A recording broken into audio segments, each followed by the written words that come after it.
ये गर्मी तो हम झेल लेंगे, लेकिन जो ये लेक्चर है अगर आज ये बेनिफिट हो गया तो कल को हमारा इसका जो है रिवीजन हो जाएगा। ठीक है, आए समझ में। कल हम लोगों ने पढ़ा था, ध्यान दीजिएगा, कल हम लोगों ने पढ़ा था प्रधानमंत्री के बारे में। हम संघ कार्यपालिका पढ़ रहे हैं और आपने देखा संघ कार्यपालिका में क्या क्या होता है। राष्ट्रपति होता है, उपराष्ट्रपति होता है, प्रधानमंत्री होता है, प्रधानमंत्री का मंत्रिमंडल होता है और महान्यायवादी होता है। और महान्यायवादी कौन होता है? सरकार का वकील। महान्यायवादी कौन होता है? सरकार का वकील। ठीक है, आए समझ में। आज 2 लेक्चर होंगे तो मैं चाहूँगा कि आप दोनों लेक्चर लें, क्योंकि संविधान का सिलेबस हमारा थोड़ा बहुत कंप्लीट हो जाएगा। ओके, तो हमने देखा कि प्रधानमंत्री होता है, प्रधानमंत्री कैबिनेट का या मंत्रिमंडल का हेड होता है और केंद्र सरकार का वास्तविक मुखिया होता है और नाम मात्र का मुखिया कौन होता है? राष्ट्रपति होता है। ठीक है, फिर हमने ये भी देखा कि मंत्रिमंडल या कैबिनेट का जो हेड, अध्यक्ष, चेयरमैन प्रधानमंत्री होता है। अगर प्रधानमंत्री अपना इस्तीफा दे देता है तो पूरी की पूरी जो कैबिनेट होती है वो निरस्त हो जाती है। अगर प्रधानमंत्री अपना इस्तीफा दे देता है तो पूरी की पूरी जो कैबिनेट होती है निरस्त हो जाती है। लेकिन अगर उसी कैबिनेट में या मंत्रिमंडल में अगर कोई मंत्री इस्तीफा दे दे तो क्या वो निरस्त होता है? क्या नहीं, है ना। बकायदा एक डायग्राम आपको बताया था कि किसके हाथ छोड़ने से सभी लोग डूबेंगे और किसके हाथ छोड़ने से कोई नहीं डूबेगा। ठीक है, आया समझ में। इसके बारे में मैंने बताया था। आज का जो हमारा टॉपिक है, केंद्रीय मंत्री परिषद, सेंट्रल काउंसिल ऑफ मिनिस्टर। तो मुझे कोई बताएगा इसके बारे में कि ये होता क्या है?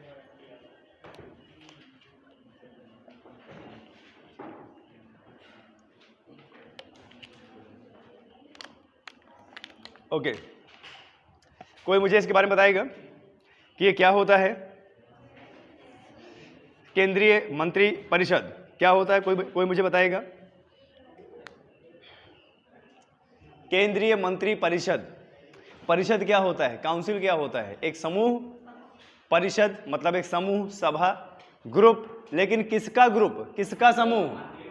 मंत्रियों का समूह। ठीक है, अब ये बताइए, मंत्री तो वही बनेगा ना जो सत्ता में होगा, सरकार में होगा।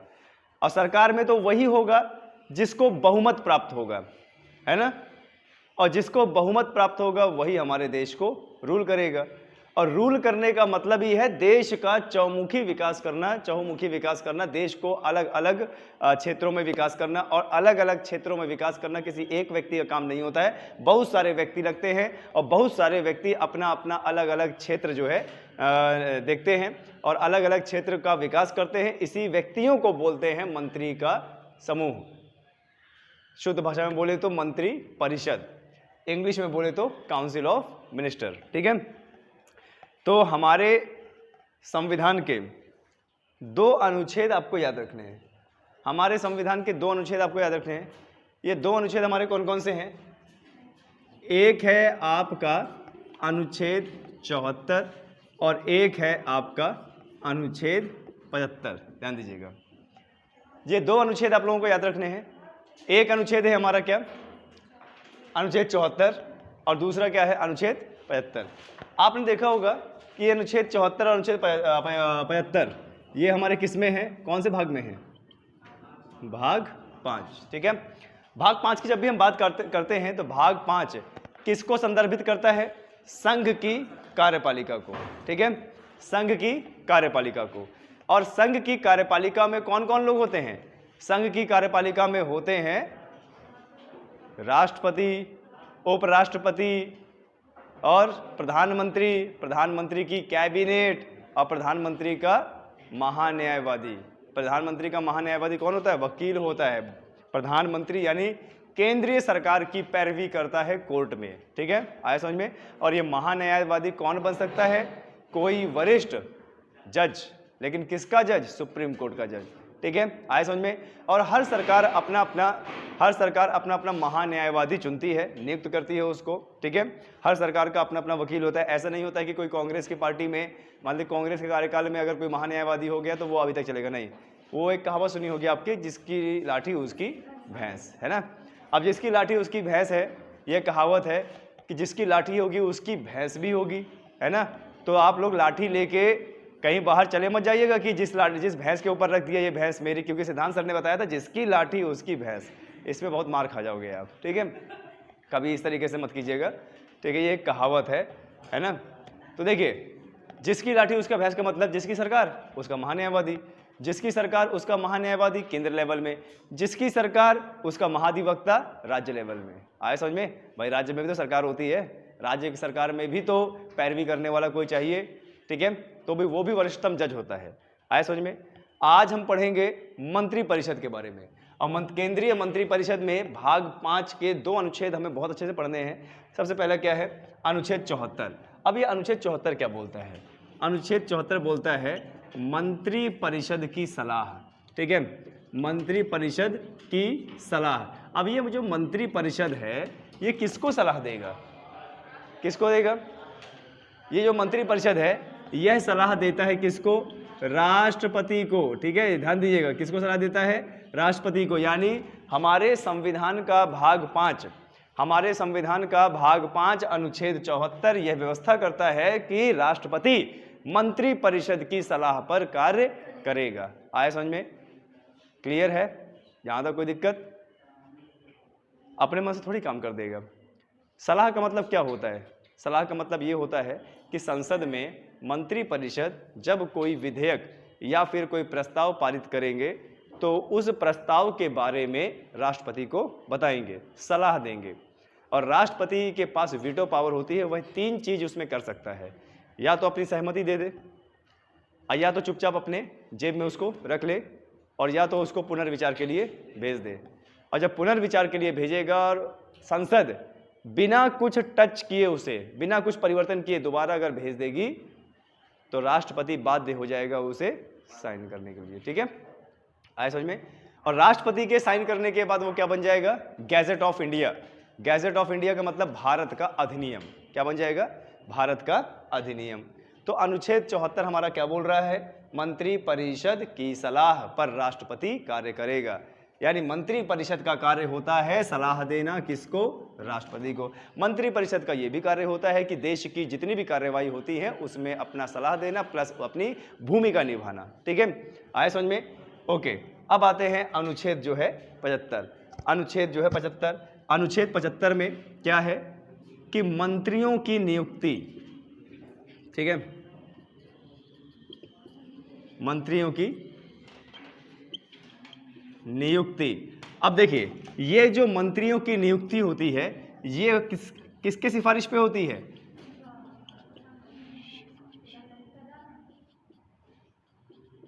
किस पे होती है? प्रधानमंत्री की सिफारिश पे होती है, ठीक है, प्रधानमंत्री की सिफारिश। लेकिन ये जो प्रधानमंत्री सिफारिश है किससे करेगा? राष्ट्रपति से, ठीक है। देखिए, कल मैंने आपको बताया था जो सत्ताधारी दल होता है, सत्ताधारी दल में कोई एक व्यक्ति बन जाता है पीएम, और वो जो पीएम को नियुक्त करता है राष्ट्रपति। बाकी जो अन्य मंत्री होते हैं वह प्रधानमंत्री की सिफारिश पर राष्ट्रपति द्वारा नियुक्त कराए जाते हैं। ये हमारा क्या कहता है? अनुच्छेद 75, ठीक है। ध्यान दीजिएगा, मंत्री परिषद का चैप्टर है तो मंत्रियों के बारे में ही आज बात होगी कि मंत्री कैसे अपना इस्तीफा देते हैं, मंत्री कार्य कैसे करते हैं, मंत्रियों का हेड कौन होता है, मंत्री परिषद और मंत्रिमंडल। याद कीजिए, कैबिनेट एक नाम आता है ना, कैबिनेट, ये तो काउंसिल ऑफ मिनिस्टर है, ठीक है, ये तो काउंसिल ऑफ मिनिस्टर है। एक शब्द आता है जिसको बोलते हैं कैबिनेट या मंत्रिमंडल, ठीक है, मंत्रिमंडल। तो इसमें और इसमें क्या फर्क होता है मैं आपको ये भी बताऊंगा। क्लियर है? मंत्री परिषद अलग होता है, मंत्रिमंडल अलग होता है, लेकिन इसमें फर्क क्या होता है मैं आप लोगों को ये सब बताऊंगा, ठीक है। तो अभी आप लोग इतना जो है लिख लीजिए कि अनुच्छेद 74 मंत्री परिषद की सलाह राष्ट्रपति को देते हैं, ठीक है, और राष्ट्रपति मंत्री परिषद की सलाह से कोई कार्य करेगा, ठीक है। और अनुच्छेद 75 क्या है? मंत्री की नियुक्ति, अन्य मंत्रियों की नियुक्ति किसकी सिफारिश पर? प्रधानमंत्री की सिफारिश पर राष्ट्रपति द्वारा की जाती है। आए समझ में? ओके, चलिए, ये तो आपका अनुच्छेद 74 हो गया, ठीक है। अब जरा विस्तार से हमको पढ़ना है अनुच्छेद 75। क्या आखिरकार अनुच्छेद 75 क्या है, ठीक है। तो अनुच्छेद 75 मंत्रियों के बारे में अन्य उपबंध, ठीक है, हेडिंग डाल लीजिए यहां पर।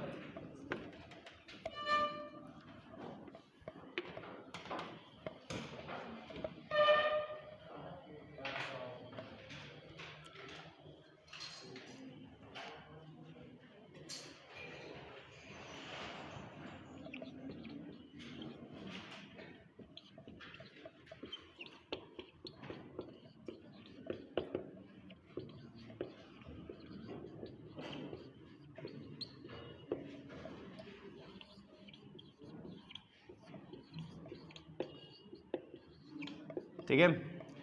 अनुच्छेद 75 मंत्रियों के बारे में अन्य उपबंध। अब अनुच्छेद 75 के तहत ध्यान दीजिएगा, अनुच्छेद 75 के तहत हम क्या क्या सीखेंगे इसमें कि जो अनुच्छेद 75 के तहत मंत्री शब्द को जो परिभाषित किया गया है, मंत्री शब्द को जो बताया गया है, उसके क्या क्या क्या कार्य होते हैं। ठीक है, आए समझ में। सबसे पहले देखिए कि ये मंत्री कौन होते हैं। जो भी लोकसभा, ध्यान दीजिएगा, यह राज्यसभा का सदस्य होगा।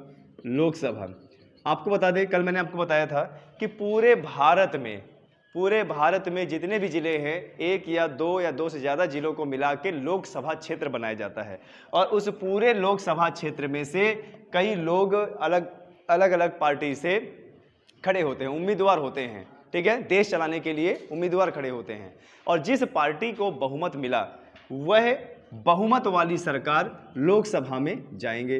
वो सारे के सारे लोग कहाँ जाएंगे? लोकसभा में जाएंगे।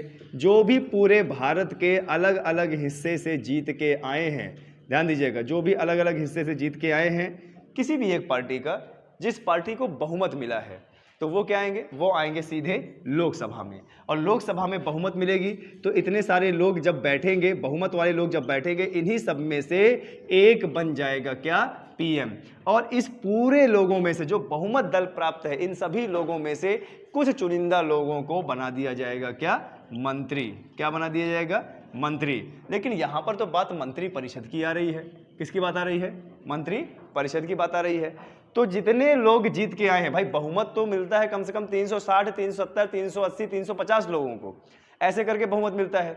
इतने पूरे लोगों में बहुमत दल को तो कम से कम 370, 380, अभी पिछली बार 372 में बहुमत मिला था, 365 में भी मिलता है, 382 में भी मिलता है, 85 में भी मिलता है। अब आप ये बताइए, किसी पार्टी के अगर 370, 382 और 350 ऐसे अगर लोग जीत के आए हैं, तो क्या 370 को बना दिया जाएगा मंत्री? नहीं, 370 को मंत्री नहीं, इतने तो मंत्रालय नहीं है हमारे देश में, इतने लोगों को मंत्री नहीं बनाया जाएगा। लोकसभा के कितने लोगों को?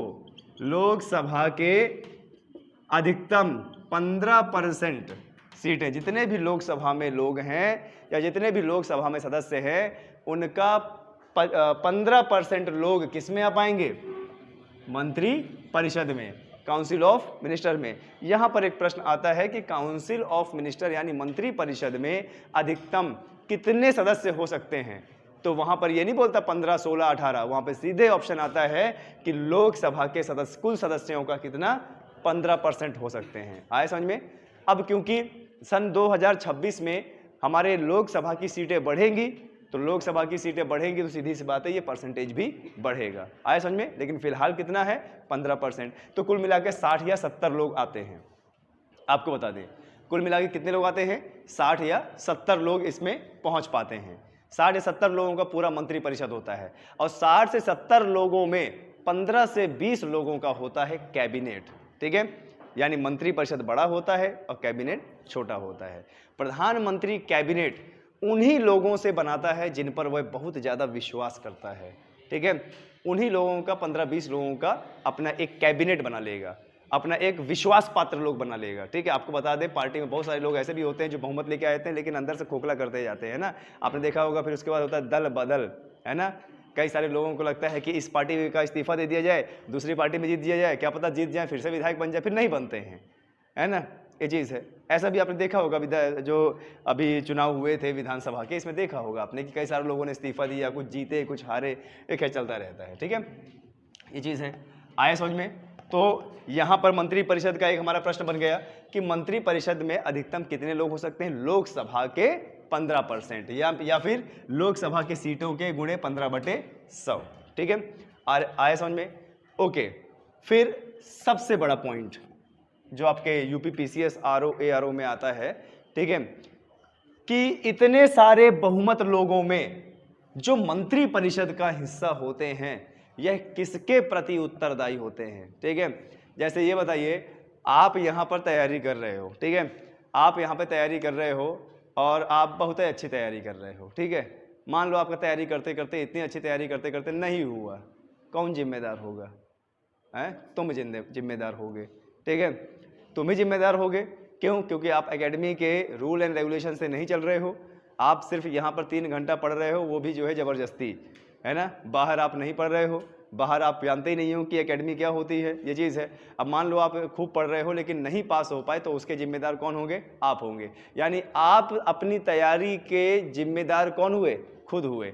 लेकिन ये तो मंत्री परिषद है, ये थोड़ी ना कोई पढ़ाई कर रहा है, ये थोड़ी ना कोई एसएससी का पेपर देने के लिए पढ़ाई कर रहा है। ये मंत्री परिषद का काम क्या होता है? मंत्री परिषद का काम होता है पूरे देश को चलाना। तो देश में जो भी नीतियां आएंगी, जो भी देश में बनेगा बिगड़ेगा, वो सब इसी मंत्री परिषद के वजह से बनेगा बिगड़ेगा। बनेगा तो भी इनकी वजह से, बिगड़ेगा तो भी इनकी वजह से। तो ये सामूहिक रूप से, ये पूरा का पूरा मंत्री परिषद सामूहिक रूप से, ठीक है, अगर मैं मंत्री परिषद की बात करूं, ठीक है, तो ये मंत्री परिषद सामूहिक रूप से किसके प्रति उत्तरदायी होते हैं? संसद के प्रति, ठीक है, संसद के प्रति उत्तरदायी होते हैं। ध्यान दीजिएगा, ये पूरा का पूरा मंत्री परिषद संसद के प्रति उत्तरदायी होते हैं। ध्यान दीजिएगा, सबसे बड़ा पॉइंट, अगर आप पीसीएस और आरओ एआरओ का तैयारी कर रहे हो, सबसे बड़ा पॉइंट कि जो मंत्री परिषद होता है वह किसके प्रति उत्तरदायी होता है? उत्तरदायी मतलब उसको जवाबदेह है, उसको जवाब देना पड़ेगा। आपने जो इतना कार्यक्रम किया है, डेवलपमेंट किया है, इसके प्रति आप उत्तरदायी होंगे, लेकिन किसके प्रति उत्तरदायी होंगे? संसद के प्रति, ठीक है। संसद में आपको जवाब देना होगा कि अगर आपने कोई गलत काम किया है या कोई विकास किया है, उसमें अगर कोई कमी है तो कैसे कमी हुई। आपने देखा नहीं, लोकसभा में बहस होती है, एक सत्ताधारी दल होता है, एक विपक्ष होता है, विपक्ष कमियां गिनाता है और फिर जो सत्ताधारी दल होता है वो उसको ओवरटेक करता है। जैसे विपक्ष बोलता है कि तुम्हारे पास कोरोना काल में गाड़ी नहीं थी, अब कहाँ से गाड़ी आ गई, तो उसका जवाब देता है कौन? सत्ताधारी दल, है ना। तो उत्तरदायी हुआ ना, उन्होंने सवाल पूछा ना कि उस समय तुम्हारा कहाँ गया, उस समय तुम्हारे जन लोग कहाँ गए, उस समय तुम्हारे मंत्री लोग कहाँ गए थे, है ना। तो इसका जवाब कौन देता है? सत्ताधारी दल। तो यानी जो प्रश्न उठाए जा रहे हैं उनका जवाब देना, यही होता है उत्तरदायी होना, जिम्मेदार होना, ठीक है। अब जैसे मान लीजिए कि आपका सिलेक्शन नहीं हुआ और हमने आपसे बोला कि सर ये बताओ भाई, तुम्हारा सिलेक्शन नहीं हुआ, इसका कौन जिम्मेदार है? आप फिर अपना दिमाग लगाओगे, पिछले 1 साल की मेमोरी रिकॉल करोगे कि पिछले 1 साल में तो मैं जो है पढ़ाई नहीं, कोचिंग जाता था बस दांत निकालने, है ना। बाहर जाके मैं जो है कोचिंग को भूल जाया करता था, नोट्स मैंने बनाए नहीं, किताबें मेरे पास है नहीं, ठीक है, ये चीज़ है। और पढ़ने के सिवा मैंने सब कुछ किया। उत्तर आपको उसी समय मिल जाएगा कि इस पूरे का पूरा जिम्मेदार कौन है? मैं हूँ, है ना। सवाल जवाब होता है, सवाल तलब होता है। तो संसद में भी तो यही होता है, सवाल तलब होता है। भाई ये जो मंत्री परिषद होता है ये सभी लोगों के प्रति यानी संसद के प्रति उत्तरदायी होते हैं। संसद का विपक्षी इनसे प्रश्न पूछता है, ये उसके उत्तर बताते हैं, ठीक है। आया समझ में? ये है सबसे बड़ा पॉइंट कि जो मंत्री परिषद होता है वो सामूहिक रूप से संसद के प्रति उत्तरदायी होता है, ठीक है। आया समझ में? कोई दिक्कत? ओके। उसके बाद अनुच्छेद 75 का दूसरा पॉइंट, अनुच्छेद 75 का दूसरा पॉइंट ये कहता है कि इसमें इन पूरे लोकसभा में जो सत्ताधारी दल होता है जिसको बहुमत मिलती है, उसमें जितने भी लोकसभा के मंत्री परिषद होंगे यानी 15% मतलब 60-70 मंत्री, 60-70 मंत्रियों की जो नियुक्ति है वो कौन करता है? राष्ट्रपति, ठीक है। किसकी सिफारिश पर? किसकी सिफारिश पर? पीएम की सिफारिश पर, ठीक है। ध्यान दीजिएगा, राष्ट्रपति करता है नियुक्ति, लेकिन किसकी सिफारिश पर? और ये जितने मंत्री होते हैं सब राष्ट्रपति के प्रसाद पर्यंत कार्य करते हैं। राष्ट्रपति के प्रसाद पर्यंत मतलब राष्ट्रपति जब चाहे इनको निकाल सकता है, और इस मंत्री के निकालने से या त्याग पत्र देने से कोई हमारी मंत्री परिषद या फिर हमारा संसद भंग नहीं होगा। क्यों? क्योंकि मंत्री को निकाला जा रहा है, मुख्य को नहीं निकाला जा रहा। आप ये बताइए, सेना है और सेना का राजा है, राजा को निकाल देंगे तब सेना परास्त होगी, सेना के किसी जवान को निकाल देंगे तब सेना परास्त नहीं होगी। ध्यान दीजिएगा, राजा निरस्त मतलब सब कुछ ढेर, है ना। आया समझ में? पहले ऐसे ही हुआ करता था। पहले जब लड़ाइयाँ हुआ करती थी, ईसा पूर्व से पहले जब लड़ाइयाँ हुआ करती थी तो टारगेट सेना को नहीं किया जाता था, राजा को किया जाता था। राजा को मार दिया, पूरी की पूरी सेना अपने। अब वो सेना हमारे हिसाब से चलेगी। क्यों? इतनी बड़ी आर्मी को कमांड करने के लिए कोई होना चाहिए ना, इसलिए नाम आया ना कमांडर, कमांड करने वाला, सेनापति, सेना को चलाने वाला। अब सेना ही पति नहीं है तो कौन चलाएगा? हाँ, वो फिर देशभक्ति की बात होती है, नहीं कोई बात नहीं, हमारा कमांडर मर गया, हम जी तोड़ लड़ेंगे, ऐसा कुछ नहीं होता है। आपको बता दें, पहले ऐसा ही हुआ करता था, जो राजा हुआ करते लड़ाई करते थे तो राजा को टारगेट किया करते थे, और राजा को मारने के बाद सेना पूरी निरस्त हो जाया करती थी। क्यों? क्योंकि उस सेना का केंद्र बिंदु कौन है? राजा। राजा को मार दिया, ठीक है, और सेना पूरी अपनी। इस तरीके से उस समय के राजा सेना बढ़ाया करते थे। दूसरे राज्य को विजित कर लिया, दूसरे राजा को मार डाला, वहां की सेना पूरी अपनी और राज्य भी पूरा अपना। और सेना लोग भी समझते थे कि अब जब राजा नहीं रहा हमारा, इन्हीं के अंडर में कंट्रोल करना, चलो इन्हीं के लिए लड़ो अब, है ना, ऐसा हुआ करता था। तो यहां पर राष्ट्रपति अगर किसी मंत्री का त्याग पत्र ले लेता है, किसी मंत्री को निकाल देता है, ठीक है, यहां पर बोला जाता है कि ये जो मंत्री पद है ये स्थायी है या अस्थायी? अस्थायी है। क्यों? क्योंकि इनको इनके पद से 5 साल पहले से भी निकाला जा सकता है। आया समझ में? कोई स्थायी पद नहीं है इनका। ये राष्ट्रपति की दया पर काम करते हैं, राष्ट्रपति की दया पर इनका कार्यकाल रहता है। राष्ट्रपति कभी भी इनका त्याग पत्र इनसे मंगा सकता है। अब त्याग पत्र मंगा तो सकता है, लेकिन बोलेगा कौन? पीएम। पीएम ही नियुक्त करवाएगा और पीएम ही बोलेगा, ठीक है। जैसे मान लो कि राहुल गांधी है, मान लो राहुल गांधी कोई मिनिस्टर है ना, और अमित शाह ने उसको पार्टी में नहीं बुलाया, सॉरी, अमित शाह ने ये क्या बोलते हैं, राहुल गांधी की कोई पार्टी है और राहुल गांधी ने अमित शाह को नहीं बुलाया। अमित शाह गुस्सा, क्यों नहीं बुलाया भाई? पार्टी है, केंद्र लेवल की पार्टी है, क्या मैं आता और तेरी थोड़ी सी दारू पी जाता तो गलत हो जाता? मैं आता तेरा थोड़ा चिकन खाया था, गलत हो जाता? तू मेरी पार्टी से निकल। तो वो क्या करेगा? वो राष्ट्रपति से सिफारिश करेगा कि इस बंदे को, इसने मुझे पार्टी में नहीं बुलाया, निकालिए इसे। सिफारिश करेगा, सलाह देगा, ठीक है। और अभी मैंने आपको बताया कि मंत्री परिषद की सलाह, ठीक है, या प्राइम मिनिस्टर की सलाह के लिए बाध्य हो जाता है राष्ट्रपति। प्राइम मिनिस्टर किसी भी मंत्री को नियुक्त करवा सकता है, किसी भी मंत्री को निकलवा सकता है, उसको कोई कारण, बिना कोई कारण बताए या बिना कोई वैध कारण दिए, ठीक है, बस सलाह दिया, निकल गया, ठीक है, आया समझ में। और उसकी जगह किसी दूसरे मंत्री को नियुक्त करा सकता है, ठीक है, आया समझ में। यहां तक कोई दिक्कत? नेक्स्ट पॉइंट पढ़ते हैं।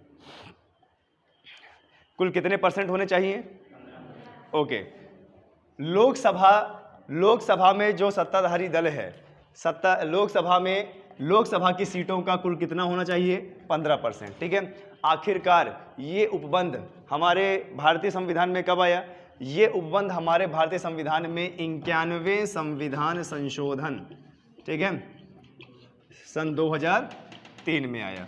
ये उपबंध कब आया? ये 15% वाला उपबंध कब आया? ये 15% उपबंध आया हमारे देश में 91वें संविधान संशोधन 2003। अब यहाँ पर प्रश्न आ सकता है कि लोकसभा की कुल सीटों का 15% सीट होनी चाहिए किसमें? लोकसभा की कुल सीटों का 15% सीट होनी चाहिए किसमें? मंत्रिपरिषद में। ये प्रावधान कब दिया गया? 91वें संविधान संशोधन 2003। आया समझ में? तो ये आपका देखिए तीसरा पॉइंट हो गया। लोकसभा के 15% कब आया? 91वें संविधान संशोधन 2003। उसके बाद अगला पॉइंट है, ठीक है, अगला पॉइंट है, जैसे मान लीजिए कि बहुत सारे लोग दल बदल करते हैं। आपने देखा होगा मंत्रिपरिषद में कई सारे लोग दल बदल करते हैं, एक दल से जाके दूसरे दल में जाते हैं। अगर वह दल बदल अयोग्य ठहराया गया तो उस मंत्री का पूरा राजनीतिक करियर क्या हो जाएगा? निरस्त हो जाएगा। 6 साल के लिए उसका राजनीतिक करियर रोक दिया जाएगा। अगर उसका क्या बोलते हैं, जो दल बदल है वो उन शर्तों पे नहीं है जो संविधान बताता है, ठीक है, ध्यान दीजिएगा। और यहाँ पर संविधान ये भी कहता है कि जो दल के जितने भी लोग बनेंगे वो दल के प्रति क्या रहेंगे? लॉयल रहेंगे, ट्रस्टवर्दी रहेंगे। दल के प्रति लॉयल, ट्रस्टवर्दी, इसका मतलब क्या होता है? आइए ये देखिए, ये हमारे छात्र हैं। बैठिए यहाँ बैठिए, पंखे के नहीं, ये पंखा है, तुम उठो यहाँ से, बैठे तो इधर आके बैठो, इधर, अरे इधर आके बैठो यार, है ना। हाँ, कर रहा हूँ, है ना, आपकी सुनी जाएगी, कोई भी दिक्कत की बात नहीं है। और फरमाइशें करो। ठंडे बिल्कुल मंगा रहा हूँ, ठीक है, कोई दिक्कत की बात नहीं है। चलिए, ये चीज़ हुआ, यहाँ पर आप लोग समझे।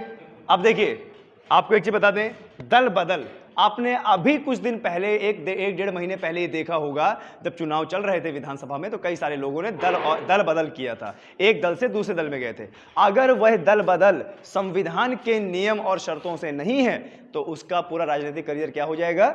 ध्वस्त हो जाएगा, निरस्त हो जाएगा। ठीक है, अब आपने सोचा होगा कि दल बदल तो बहुत सारे लोग करते हैं और बाकायदा एक पार्टी से चुनाव लड़ते हैं, फिर अगली बार दूसरी पार्टी से चुनाव लड़ते हैं, ऐसा कैसे पॉसिबल है? क्यों? क्योंकि वो संविधान के दायरे में रहकर कार्य करते हैं। ठीक है, अगर वो पार्टी को धोखा देते हैं और वो अगर सही माना गया तो पार्टी एक्शन लेती है और उसका जो राजनीतिक करियर होता है वो खराब हो जाता है। क्यों? क्योंकि संविधान कहता है कि अगर आप किसी भी पार्टी में अगर ज्वाइन हो रहे हैं तो उसके प्रति सच्ची निष्ठा भाव, और क्यों? क्योंकि यही तो बहुमत का मतलब होता है, यही तो एकता का मतलब होता है। अब मान लीजिए कि पार्टी कोई जो सत्ताधारी दल है वो कोई विधेयक पास करना चाहता है और उसी के खुद के आदमी उसको पास नहीं होने दे रहे हैं, तो बताइए क्या वो देश चला पाएगा? क्या नहीं। इसीलिए बोला जाता है कि जब सत्ताधारी दल होता है उसकी एकमत होनी चाहिए, एकजुटता होनी चाहिए। अगर वो बहुमत वाला दल है, इसका मतलब उसके सभी के सभी लोगों को एक जैसा बोलना चाहिए। पीएम मोदी ने बोला पास होना चाहिए, नहीं होना चाहिए। ऐसा समझ में? इसी को बोलते हैं अविश्वास पत्र। याद कीजिए, संसद में अविश्वास पत्र जारी किया जाता है और अविश्वास पत्र में क्या होता है कि ये विश्वास दिलाना होता है कि आप आगे सरकार चलाने लायक हो या नहीं। तो इसमें वोटिंग होती है। अब आप ये बताइए, सन 2019 से पहले, मुझे थोड़ा कम याद है, सन 2019 से पहले माननीय प्रधानमंत्री मोदी के खिलाफ अविश्वास पत्र जारी किया गया था, तो उसमें वो जीत गए। वो कैसे जीत गए? क्योंकि ये बताइए, सत्ताधारी दल है ना, आधे से ज्यादा लोग तो हमारे ही बैठे हैं। और अभी मैंने बताया कि संविधान में ये लिखा हुआ है कि कोई भी अपनी पार्टी के साथ विद्रोह नहीं कर सकता और उसको क्या बोल सकते हैं, धोखा नहीं कर सकता है ना। अगर मान लीजिए उनको बहुमत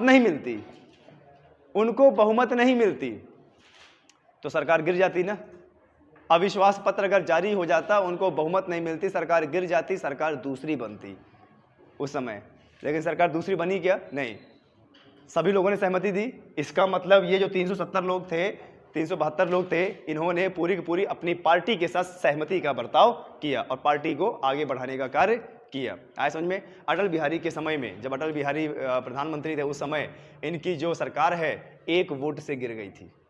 आपको बता दें, 1 वोट से गिर गई थी। यानी उस समय इनके खुद के व्यक्ति नहीं चाहते थे कि यह आगे चल के सरकार चलाए। तो इसमें क्या हुआ? इसमें ये तो कम से कम पता चल गया ना कि पार्टी में ऐसे भी लोग हैं जो हमें पसंद नहीं करते या पार्टी को आगे बढ़ाने का काम नहीं करते। ऐसे लोगों का राजनीतिक करियर क्या कर दिया जाता है? निरस्त कर दिया जाता है। क्यों? क्योंकि पार्टी में अगर एकजुटता नहीं रहेगी तो वो आगे देश को कैसे चलाएगा।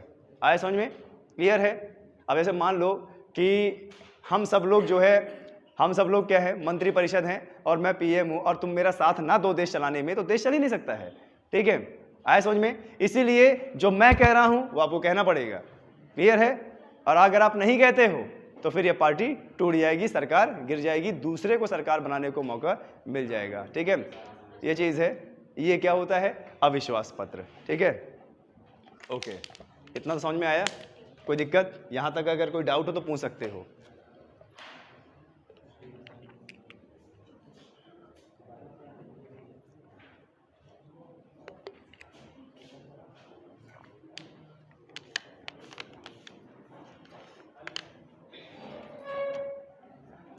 अब देखिए, चौथा पॉइंट ये है कि ये जो मंत्री होते हैं यह किसकी दया भाव पर कार्य करते हैं?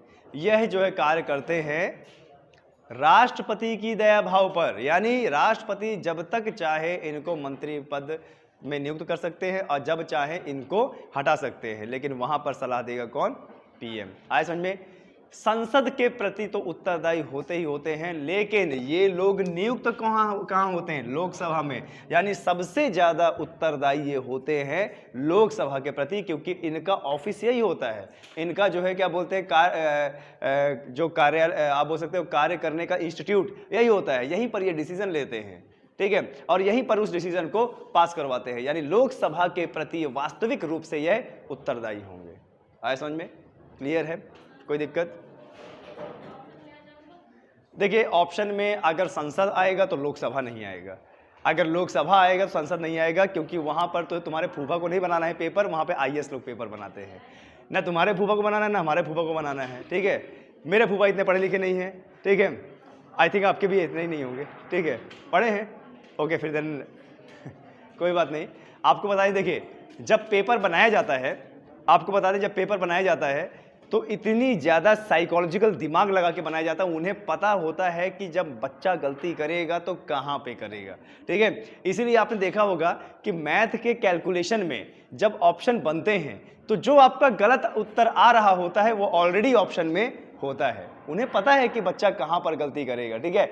अब जैसे संविधान का ही मैं प्रश्न बता दूं, संविधान में बार बार ये प्रश्न आता है, घिसा पिटा प्रश्न आता है, सबको इसका आंसर आता हुआ, लेकिन फिर भी बच्चे गलती करके आते हैं, क्योंकि एट अ टाइम वहां पर कंफ्यूज हो जाते हैं कि उनकी जो मतलब उनका जो टिक करने का है ना, वो 2-3 में ऑप्शन में ही बस घूमती रहती है कि ये कि ये कि ये कि ये, ठीक है। और फिर यहाँ पर होता है अक्कड़ बक्कड़ बम्बे बो 80-90 पूरे 100, बी में आया 100, बी टिक।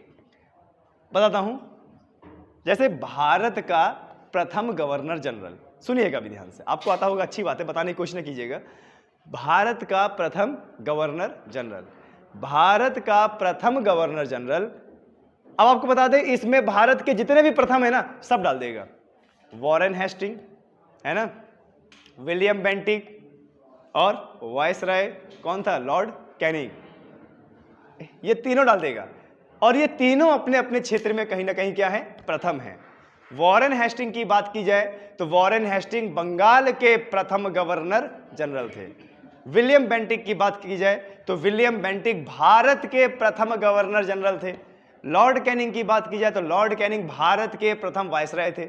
अब यहीं पर आप कंफ्यूज हो जाओगे कि यार लॉर्ड बेंटिक था कि कैनिंग था, बेंटिक था कि कैनिंग था। और आपको बता दें, यहाँ पर तुक्का मार के आओगे तो रेयर केस में तुक्का गलत ही हो जाता है। और जब यहाँ पर आके देखो, अरे यार ये तो पता था, ठीक है, यहाँ पे गलती हो गई। भले ही आप 10 क्वेश्चन छोड़ के आ जाओ, उसका गम नहीं होगा, लेकिन एक गलत हो गया उसको आपको नींद सोने नहीं देगा, ठीक है, ये ध्यान दीजिएगा। और गलती से आपका दोस्त अगर सही करके आ गया तब तो आपको और चिढ़ होगी कि ये कैसे सही करके आ गया, है ना। मैं तो जानता हूँ ये कैसे पढ़ता है।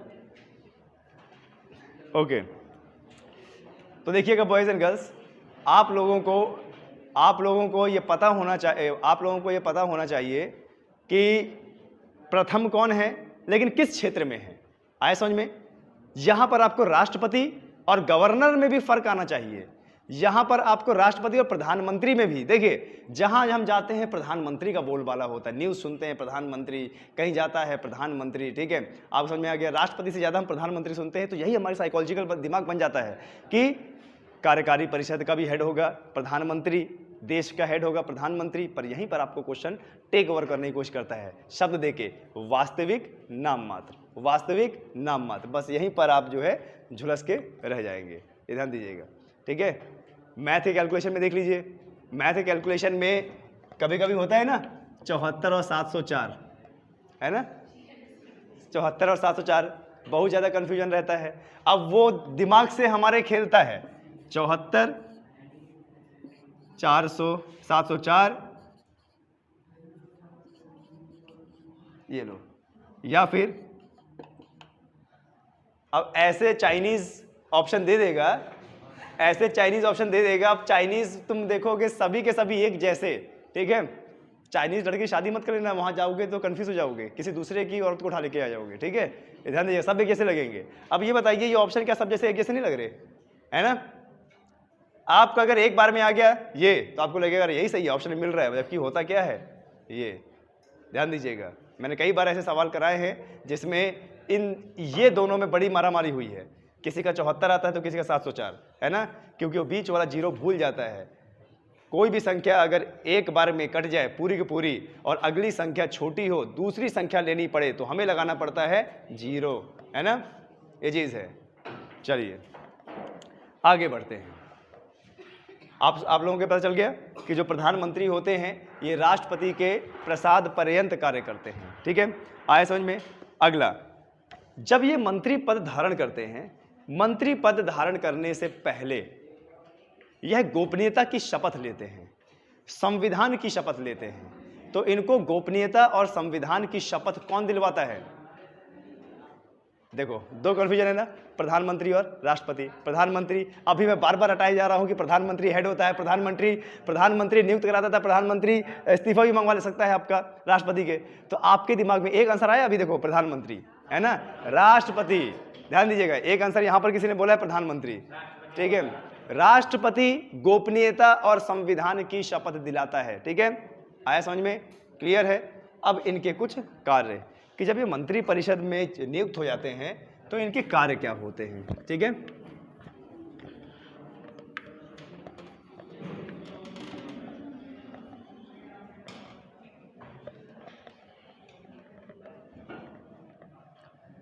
चलिए ये उपबंध आपने देख लिए मंत्री परिषद का,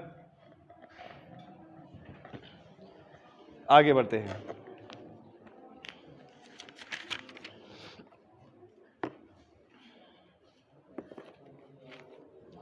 देखिए बॉयज एंड गर्ल्स, हमारा संविधान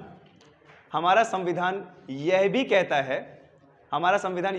है कि किसी भी व्यक्ति को मंत्री बनाया जा सकता है, किसी भी व्यक्ति को मंत्री बनाया जा सकता है, भले ही वो चुन के आया हो या ना आया हो, ठीक है, ध्यान दीजिएगा। जो व्यक्ति भारत का नागरिक हो, जो व्यक्ति दिवालिया ना हो, लाभ के पद में ना हो, ठीक है, और जो संविधान ने आयु निर्धारित की है वह पूर्ण कर चुका हो, तो हमारे संसद में उसे मंत्री पद दिया जा सकता है, मंत्री बनाया जा सकता है। लेकिन बिना चयन होके वह मंत्री अधिकतम कितने माह तक बन सकता है? 6 माह तक। ध्यान दीजिएगा, अगर वो कहीं से चुन के नहीं आया है, चयन होके नहीं आया है और मंत्री बना दिया गया, तो वह अधिकतम 6 माह तक मंत्री बन सकता है। 6 माह के बाद उसका जो मंत्री करियर है वो निरस्त हो जाएगा। हमारा संविधान एक व्यवस्था देता है कि अगर किसी ऐसे व्यक्ति को मंत्री बनाया गया है जो किसी लोकसभा क्षेत्र से चुन के नहीं आया है, तो ये जो 6 महीना दिया जाता है, 6 माह के अंदर उसे अपना चुनाव करवाना पड़ेगा और बाकायदा संसद का सदस्य बनना पड़ेगा, ठीक है। अब देखिए बॉयज एंड गर्ल्स, संसद का सदस्य वो 2 तरीके से बन सकता है, प्रत्यक्ष निर्वाचन और अप्रत्यक्ष निर्वाचन। प्रत्यक्ष निर्वाचन होगा लोकसभा में, अप्रत्यक्ष होगा राज्यसभा में, ठीक है। इसीलिए ज्यादातर लोग प्रेफर करते हैं अप्रत्यक्ष, ठीक है। इसलिए मान लो जिस लोकसभा के क्षेत्र से खड़े हो आप, कोई वोटे नहीं दिया, आप नहीं बने सांसद, तो 6 महीने के बाद तो आपका निरस्त हो जाएगा ना करियर। इसीलिए ज्यादातर लोग कोशिश करते हैं राज्यसभा से सदस्यता ले ली जाए, क्योंकि मंत्री बनने के लिए, हमारे संविधान में मंत्री बनने के लिए सिर्फ एक ही कंडीशन है, संसद के किसी भी सदस्य का सदन का आपको सदस्य होना पड़ेगा, चाहे वो लोकसभा हो चाहे वो राज्यसभा हो। आया समझ में, क्लियर है, कोई दिक्कत? तो ये था हमारा क्या, अनुच्छेद 75। अनुच्छेद 75 में इतने सारे उपबंध आएंगे। अब चलते हैं अनुच्छेद 77 में, क्या मंत्री परिषद से रिलेटेड अनुच्छेद 77 क्या कहता है, ठीक है।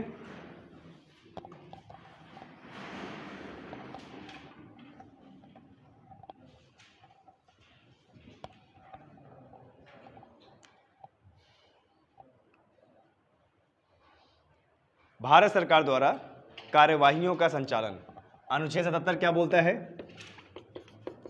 भारत सरकार द्वारा कार्यवाही का संचालन। अच्छा, इससे पहले मैं एक और बता देता हूं अनुच्छेद 75 का। सीधी सी बातें, मंत्री बने हैं, सरकारी आदमी बने हैं 5 साल के लिए, तो इनको कोई घर भी मिलेगा। अरे जब एक ग्रुप डी वाले को घर मिल जाता है तो ये तो ए से भी ऊपर हैं, है ना, आईएएस से भी ऊपर के पद होते हैं ये, तो इनको तो अच्छा खासा बंगलो मिलेगा। बंगलो मिलता है, भत्ते मिलते हैं, गाड़ी मिलती है, सिक्योरिटी मिलती है, फ़ोन में बात करने के लिए जो है क्या बोलते हैं, फ्री का आप बोल सकते हो रिचार्ज मिलता है, पैसे मिलते हैं, बहुत सारे भत्ते होते हैं। इनकी सैलरी भी होती है। इनकी समय समय पर सैलरी का संचालन या सैलरी का बदलाव कौन सी संस्था करती है? संसद।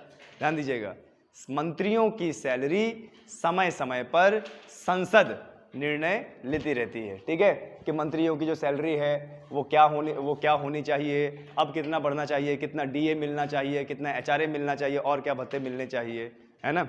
आया समझ में, क्लियर है। अब आते हैं हम अनुच्छेद 77 में, भारत सरकार द्वारा कार्यवाहियों का संचालन।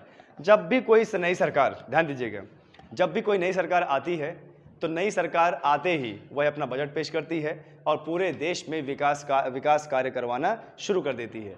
हमारे देश में ये जो चयनित सरकार है, ये जो सत्ताधारी दल है, ये कोई भी कार्य करवाएगा हमारे देश में तो वह किसके नाम पे होंगे? राष्ट्रपति। ठीक है, ये ध्यान दीजिएगा। अनुच्छेद 77 कहता है कि भारत सरकार द्वारा कार्य का संचालन किसके नाम पर होगा?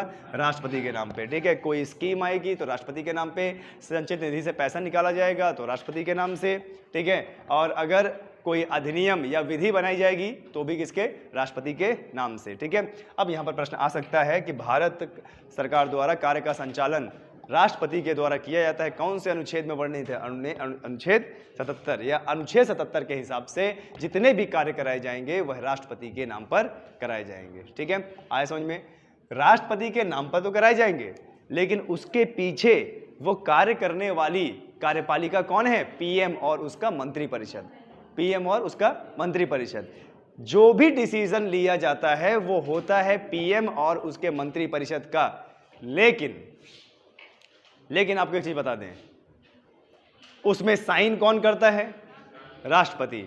किसके नाम पे होता है? राष्ट्रपति के नाम पे।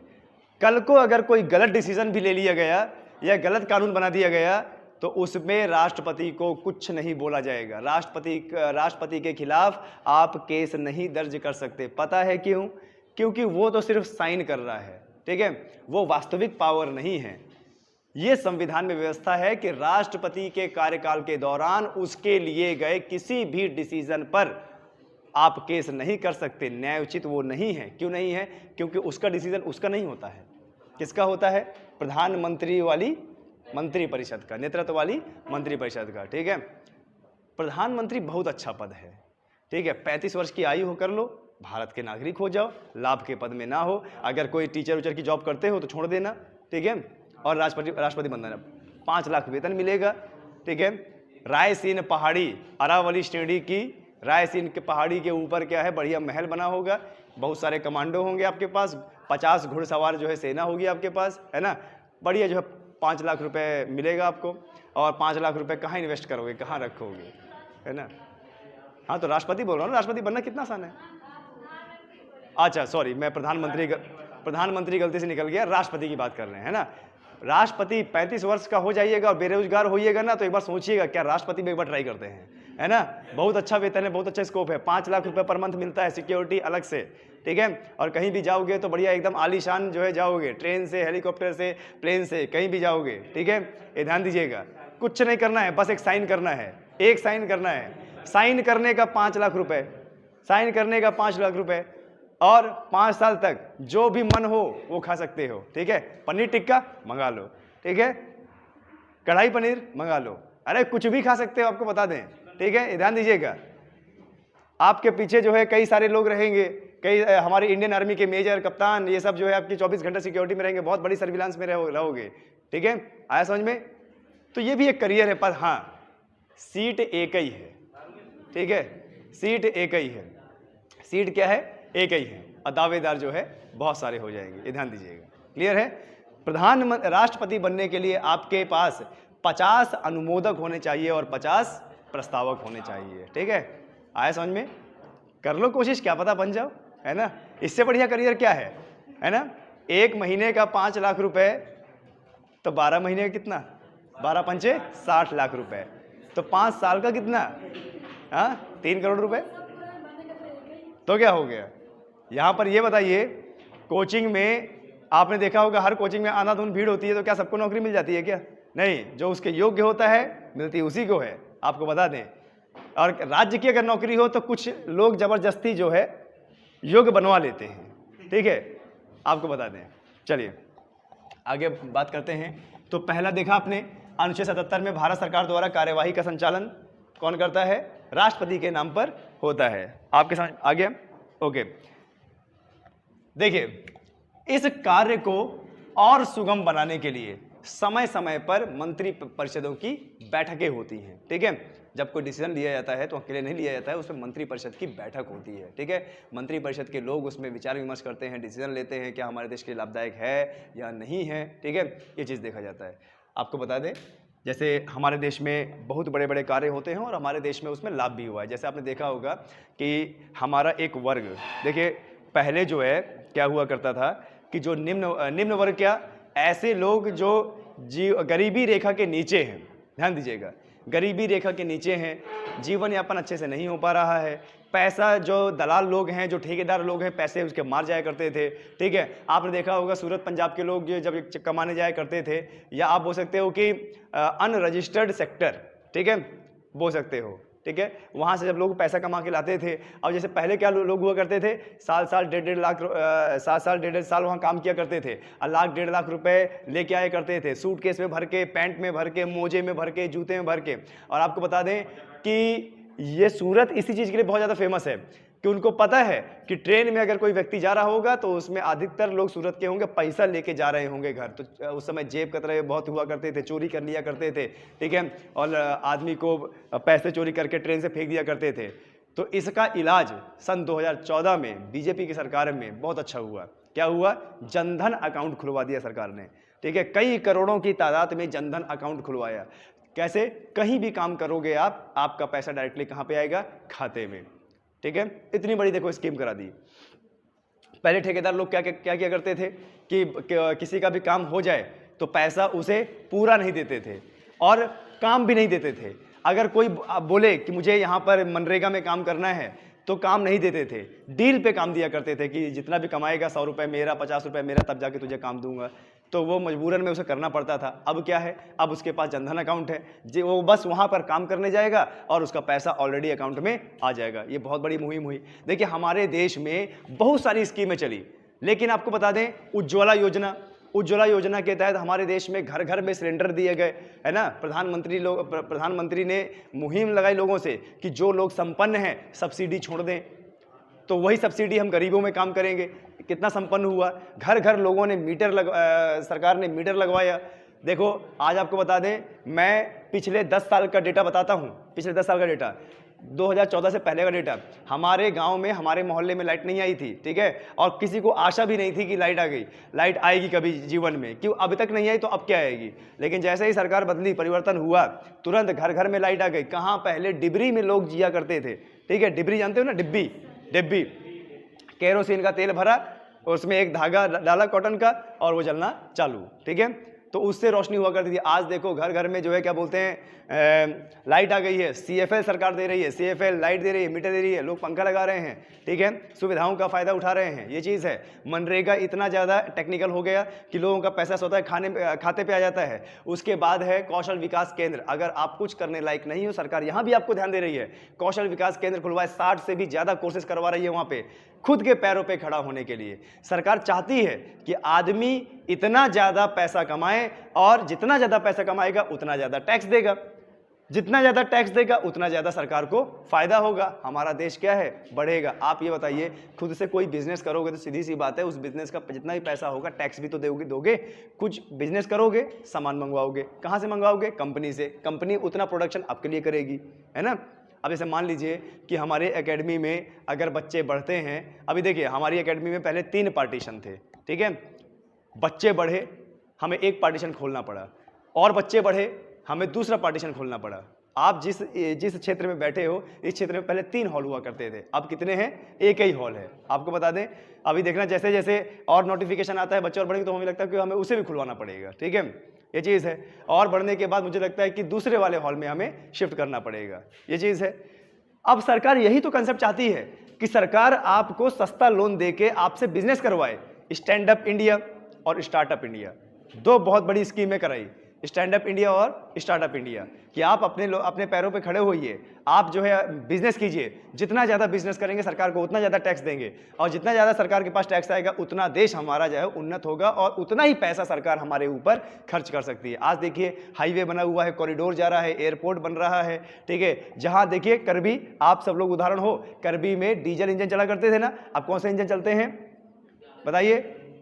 इलेक्ट्रिक इंजन चलते हैं। इलेक्ट्रिक इंजन के चलने से 2 घंटा समय कम हो गया। कहाँ 12 घंटे लगते थे 600 किलोमीटर की दूरी तय करने में, आज सिर्फ 10 घंटे लगते हैं। वो 2 घंटे भी तो मायने रखता है, बताइए।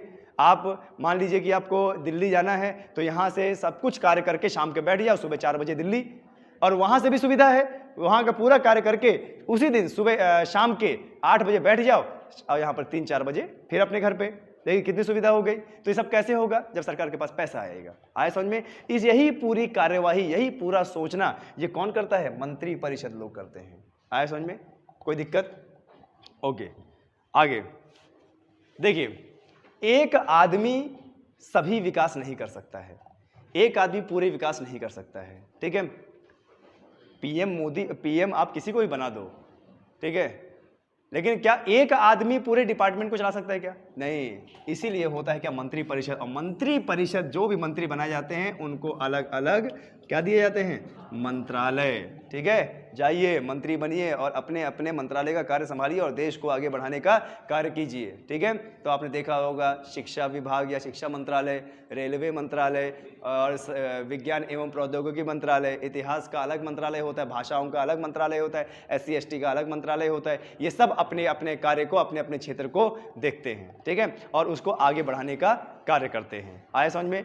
ठीक है। देखिए कोई एक आदमी इतना ज़्यादा नहीं सोच सकता है कि मैं हर जगह, इसीलिए इस काम को और सरल बनाने के लिए मंत्री नियुक्त होते हैं। यानी पीएम मोदी राष्ट्रपति के माध्यम से मंत्रालयों का आवंटन करते हैं कि किसको कौन सा मंत्रालय देना है, ठीक है। अभी आपका होमवर्क ये है कि आपको पता करना है कि हमारे नए रेलवे और IT मंत्री कौन बने हैं और उनका शैक्षिक करियर क्या है, आपको बता दें तो आप ये पाओगे कि इस बार सरकार ने इतने पढ़े लिखे व्यक्ति को रेलवे का और IT का मंत्री बनाया है, ठीक है। आपको ये सर्च करना है कि हमारा अभी नया रेलवे और IT के मंत्री कौन है, ठीक है। अब देखिए इतने पढ़े लिखे मंत्री अगर बनेंगे तो आपको बता दें देश जरूर चमकेगा, ठीक है।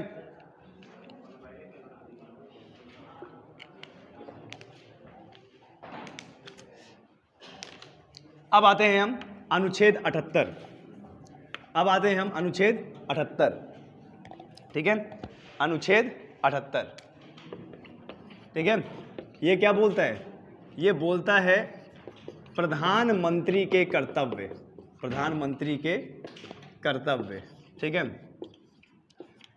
अभी देखो ये संविधान में आप लोगों को काफ़ी ज़्यादा जो है नॉलेज हो गया। अभी इकोनॉमिक्स चलेगा ना, इकोनॉमिक्स में असली भारत आपको दिखेगा और इकोनॉमिक्स में बाकायदा मैं डेटा का इस्तेमाल करूंगा और प्रोजेक्टर के माध्यम से बताऊंगा, ठीक है। क्योंकि देखिए जब हम देश विदेश कंपनियां, क्या हमारी सरकार हमारे लिए कर रही है, कितना हमारे पास पैसा है, कितना लोन मिलता है, ये आपको नहीं पता चलेगा तो असली भारत की आपको पहचान नहीं होगी। अभी देखिएगा इकोनॉमिक्स में और मजा आएगा आपको पढ़ने में, ठीक है। आया समझ में? अगला क्या है हमारा अनुच्छेद? कौन सा है? 78। अनुच्छेद 78 क्या कहता है? अनुच्छेद 78 कहता है प्रधानमंत्री के कर्तव्य, कि जब प्रधानमंत्री नियुक्त हो जाएगा तो उसे क्या क्या कर्तव्य होंगे। अच्छा, प्रधानमंत्री के क्या कर्तव्य होते हैं बताइए, एक भाषा में मुझे बता दीजिए, एक सेंटेंस में बता दीजिए, मुझे एक लाइन में बता दीजिए प्रधानमंत्री के क्या क्या कर्तव्य होते हैं।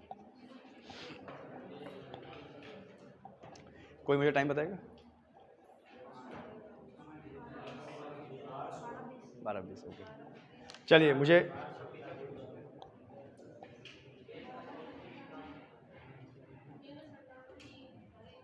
अरे सिंपल सा बात है, प्रधानमंत्री कर्तव्य ये होते हैं कि प्रधानमंत्री यानी केंद्र का सरकार, पूरे भारत का प्रधानमंत्री, पूरे भारत का विकास करना हो गया। अपनी नीतियां लगाकर भारत का विकास करना, भारत की सुविधाओं को और सुगम बनाना, भारत को और अच्छा देश बनाना, पहले से और ज्यादा विकास करना, सिंपल सी भाषा में। लेकिन हमें संवैधानिक भाषा का प्रयोग करना है, ठीक है। आया समझ में? तो अनुच्छेद 78 प्रधानमंत्री के कर्तव्य, ठीक है। अनुच्छेद 78 प्रधानमंत्री के कर्तव्य,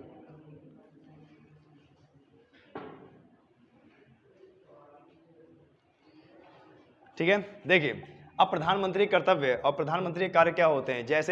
जैसे ही वो नियुक्त होता है वह मंत्री परिषद की एक बैठक लेता है और अलग अलग मंत्रालय को आवंटन करता है, कार्य सौंपता है और देश के लिए कानूनों का निर्माण करता है, देश के लिए ऐसे कानून का निर्माण करता है जो देश की जनता के लिए सही रहे, देश की जनता के लिए और ज़्यादा सुगम हो जाए, ठीक है। वह हमारे देश में देखता है कि क्या कमी है, उसकी भरपाई करता है और वह अलग अलग राज्यों में जाके अलग अलग समुदायों से मिलता है, उनकी प्रॉब्लम को सुनता है और उनकी प्रॉब्लम में वर्क करता है, ठीक है। और उसके नीचे जो एक कैबिनेट या मंत्री परिषद काम कर रहा है, समय समय पर उनकी मीटिंग बुलाकर उनको कार्य सौंपते हैं, उनको अपने मंत्रालय को और सुगम बनाने का प्रयास करते हैं, अंतर्राष्ट्रीय संबंध को मेंटेन करने की कोशिश करते हैं। आपको बता दें कि सन 2014 से हमारे जो माननीय प्रधानमंत्री मोदी जी हैं, उन्होंने बहुत सारे जो है अंतर्राष्ट्रीय मीटिंग किया। अंतर्राष्ट्रीय मीटिंग इसलिए नहीं किया कि मुझे प्रधानमंत्री बनने का मौका मिला तो चलो विदेश घूम लिया जाए, उन्होंने इसलिए किया है कि वो भारत की छवि को अंतर्राष्ट्रीय लेवल में बहुत अच्छा बनाना चाहते हैं। आपको बता दें, भारत जो हमारे विरोधी, देखिए आपको बता दें, जो हमारे विरोधी होंगे वो तो हमारे बुरे गुणगान तो गाएंगे ही गाएंगे, ठीक है, लेकिन आपको बता दें देश विदेश में घूमने से और अपने भारत की एक अलग पहचान बनती है, ठीक है। आप जियोग्राफी, भूगोल भारत का तभी अच्छे से पढ़ पाओगे जब आप पर्वत पठार ये सब घूमोगे, ठीक है। आपको बता दें हमारे देश की अंतर्राष्ट्रीय छवि अच्छी बनाना ये भी पीएम मोदी का कर्तव्य होता है। आए समझ में? आपने देखा कि जो पीएम मोदी है उन्होंने कितना देश विजिट किया, यूके, यूएस, रशिया और इंडोनेशिया, श्रीलंका, ये घूम घूम के एक पहचान बताई कि हम आपसे मित्रता का प्रस्ताव लेने आए हैं, हम आपसे जो है मित्रता का प्रस्ताव आपको देने आए हैं, मित्र बनने आए हैं। तो जब भी कहीं जाना होता है, कोई देश का राष्ट्रपति या प्रधानमंत्री किसी दूसरे देश में जाता है तो कुछ समझौते पे साइन होते हैं, कुछ बिजनेस डील होती है, वहाँ की कुछ बिजनेस डील हमारे यहाँ की कुछ बिजनेस डील उनके यहाँ। इससे क्या होता है, मैत्रीपूर्ण संबंध होता है कि आप जो है हमें सपोर्ट कीजिए, हम जो है आपको सपोर्ट करते हैं। देखिए यहाँ पर एक बहुत अच्छा उदाहरण दिया प्रधानमंत्री मोदी ने कि देखिए साउथ अफ्रीका में क्या हुआ कि बहुत सारे देशों के लोग वहाँ पर कुपोषण के शिकार होते हैं क्योंकि गर्मी अत्यधिक है, खाने उपज जैसी कोई मिट्टी नहीं मिलती है, इतना ज़्यादा तापमान कि कोई फसल नहीं उगती है और वहाँ के लोग कुपोषण का शिकार बहुत ज़्यादा होते हैं। आज भी वहाँ पर बीमारियाँ होती हैं कुपोषण से रिलेटेड। प्रधानमंत्री मोदी ने क्या किया अपने कार्यकाल में, 200 गाय यहाँ से भेज दी वहाँ, 200 गाय प्लस उनका चारा, अगर एक आध गाय के बछड़े रहे होंगे तो उनको भी प्लेन में बैठाया, हवाई जहाज में बैठाया और सीधे कहाँ, साउथ अफ्रीका कि लीजिए ये गाय हमारे यहाँ की हैं, ठीक है, एक्स्ट्रा हैं, रोड में घूम रही थी, लीजिए इनकी सेवा कीजिए और इनसे जो उत्पाद आ रहा है, ठीक है, इनसे जो दूध आ रहा है वो पीजिए, क्योंकि सबसे बड़ी जो चीज़ होती है जिसमें सारे हमें विटामिन प्रोटीन्स मिल जाते हैं वो क्या होता है, दूध ही होता है। और अपने आप को क्या कीजिए, सशक्त बनाइए, कुपोषण से बाहर आइए। और हाँ एक बात, खा मत जाइएगा गाय को कि तुम समझे कि जो है खाने के लिए आई हैं। जी बताएं। नहीं, वो ऐसा है ना कि उन्होंने अपने मंत्री परिषद से सलाह ली होगी, कैबिनेट से सलाह ली होगी, है ना, ये चीज़ है। अब तुम इतने गरीब नहीं हो कोई बात नहीं, लेकिन वो तो अपनी इकोनॉमी के हिसाब से बात करेंगे ना। अब जैसे तुम बोल दो कि यार 4 ही खंबे गड़े हैं, 8-10 और गड़वा देने चाहिए थे, इतने गरीब थोड़ी हैं। नहीं, ऐसा नहीं होता। कहीं पर भी जब काम किया जाता है तो वहाँ पर बड़े बड़े बुजुर्ग मंत्री परिषद, IAS ऑफिसर, IPS ऑफिसर से सलाह लेकर किया जाता है। आया समझ में? क्लियर है? तो प्रधानमंत्री के ये सारे कर्तव्य हैं। आपको बता दें जो प्रधानमंत्री के कर्तव्य और कार्य होते हैं, समझिएगा अभी एक और ताकत, अनुच्छेद 78 की एक और शक्ति, जो प्रधानमंत्री के कार्य और कर्तव्य होते हैं, राष्ट्रपति वो रिपोर्ट कभी भी मंगवा सकते हैं। राष्ट्रपति प्रधानमंत्री के कार्यों की रिपोर्ट कभी भी अपने पास मंगवा सकते हैं और उस रिपोर्ट को जांच पड़ताल के लिए भेज सकते हैं। ठीक है, आया समझ में? क्लियर है? ये है हमारे अनुच्छेद 78 की ताकत।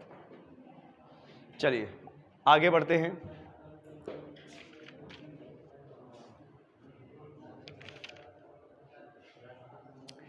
तो थोड़ा सा यहाँ पे 78 तक हो गया। ओके, ये था हमारा पूरा केंद्रीय मंत्री परिषद। ठीक है, तो केंद्रीय मंत्री परिषद के जितने भी प्रश्न आएंगे वो इसी लेक्चर में से आएंगे आपके लेवल में, इससे बाहर कुछ नहीं आएगा। ठीक है, अलग से कोई किताब पढ़ने की जरूरत नहीं है। हाँ, अपनी नॉलेज के लिए पढ़ सकते हो, बाकी एग्जाम में जो आएंगे उसमें कोई पढ़ने की जरूरत आपको नहीं है। इसको बंद कर दीजिए अब।